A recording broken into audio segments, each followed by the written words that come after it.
ছোট বড় সবাই আমার মনে হয় ডেজার্ট আইটেম সবাই পছন্দ করেন। আর যে কোনো অকেশন আসলে তো কোনো কথাই নেই, অকেশনের সময় মানুষ আরও বেশি করে মিষ্টান্ন তৈরি করে, ডেজার্ট আইটেম তৈরি করে। তো আজকে আমি দই পুডিং তৈরি করব, সেটা আপনাদের সাথে সম্পূর্ণ শেয়ার করব, কারণ এর আগে ছোট ছোট ক্লিপ আপনাদের সাথে শেয়ার করেছি। তো প্রথমে আমি আমার প্রয়োজন মতন যতটুকু পুডিং বানাবো সেটা বুঝে চিনি এবং সামান্য একটু পানি দিয়ে আমি ক্যারামেল তৈরি করে নেব। এখানে আমি 5-6 চামচের মতন চিনি দিয়েছি এবং চিনিটা ভেজা ভেজা ঠিক অতটুকু পানি দিব, পানি বেশি দেওয়ার প্রয়োজন নেই। এরপর সুন্দর একটা কালার আসলে নামিয়ে ফেলবো। কালারটা হালকা থাকা অবস্থায় নামাবেন, কারণ ঠান্ডা হওয়ার পরে এটা কিন্তু গাঢ় হয়ে যায় কালারটা, আর বেশি টাইম রাখলে বা ধোয়া উঠে গেলে এটা তিতো লাগে খেতে, সেটা বুঝেই ক্যারামেলটা আর কি নামাবেন।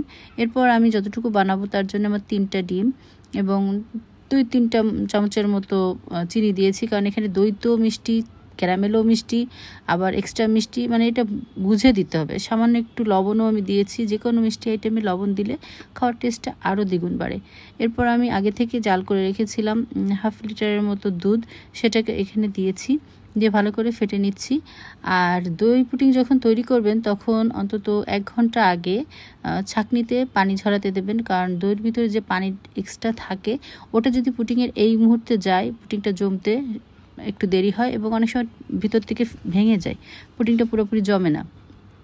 যার কারণে পানিটা একটু ঝরিয়ে তার ভালো করে ফেটে এর ভিতর দেবেন। আমি কিন্তু আগে থেকে ঝরিয়ে রাখছিলাম এবং একটু চামচ দিয়ে সুন্দর করে ফেটে তারপর এর ভিতর মিলিয়ে দিয়েছি। তো একটা ভুল আমার এখানে হয়ে গেছে, আসলে কাজ করতে গেলে সবারই কম বেশি ভুল হয়। আমি সাধারণত এই ভুলটা করি না, কিন্তু সেদিন হয়তো অনেক ব্যস্ততার ভিতরে পুডিংটা তৈরি করছি বলে হয়েছে, এই জন্য আপনাদের জানাচ্ছি। এই যে যখন দুধ চিনি ফেটবেন ওই মুহূর্তে ছাঁকনিতে আপনারা ছেঁকে নেবেন, দই দেওয়ার পরে ছাঁকতে যাবেন না। দই দেওয়ার পরে ছাঁকতে গেলে আমার অনেক কষ্ট হয়েছে, এইটা ছাঁকার জন্য অনেকগুলা ছাঁকনি নষ্ট করছি 4-5টা, তারপরে আবার অনেকটা নষ্ট হয়ে গেছে জিনিসগুলা। যার কারণে আপনার দুধ আর চিনিটা যখন ফেটবেন তখন ছেঁকে নিয়ে তারপর দইটা অ্যাড করবেন, এই ঝামেলাটা তাহলে আর হবে না। এই যে প্রথম দিকে পড়তেছে দেখেন, পরে কিন্তু আর পড়তেছিল না, কারণ দইটা একটু ঘন টাইপের, ওটার সিদ্ধটা বন্ধ হয়ে যাচ্ছিল। যাই হোক, এই টিপসগুলো মাথায় রাখবেন এবং আপনার পুডিংয়ের সাইজ বুঝে টাইমটা আসবে। সাধারণত 40-45 মিনিটের মতো পুডিংটা লাগে বানাইতে, আর থক করবেন, নাড়াইলে নড়বে, ঠিক এরকম একটা অবস্থা, কিন্তু কাঠি দিলে শুকনা বের হবে, এতটুকু খেয়াল রেখে পুডিংটা বের করে ঠান্ডা করতে হবে।